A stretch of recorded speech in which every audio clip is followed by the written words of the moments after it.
အားလုံးမင်္ဂလာပါရှင်လက်ကွန်မဆက်စ်မှာကြိုဆိုပါရရှင်လက်ကွန်မဆက်စ်မှာဘာတွေရရှိမလဲဆိုတော့အဓိကထုတ်ကုန်နေနဲ့ကတော့ကျမရင်းနဲ့ညီညွတ်တဲ့အစားအစာဖြစ်ပါတယ်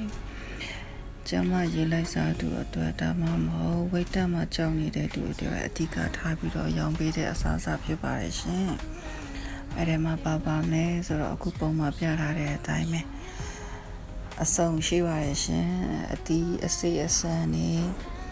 နောက်ပြီးတော့အတီးအဆိုးအတီးအချောက်အကောင်လုံးကတဘာဝအတိုင်းပါပဲရှင်တကြားနဲ့ဓာတုစီလုံးဝမပါပါဘူးရှင်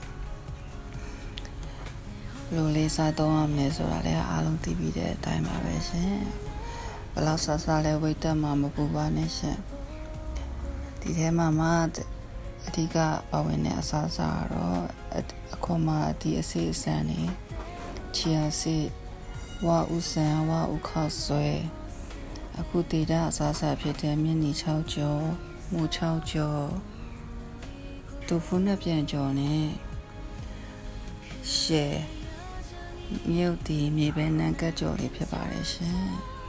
စားပြီးဝါမှာလည်းစိတ်မပူပါနဲ့နော်အားလုံးက PKK မိတ်မလို့PKK တာရိုက်ဖြစ်တဲ့အတွက်ကြောင့်စိတ်ရှယုံကြည်စွာစားသုံးလို့ရပါတယ်ရှင်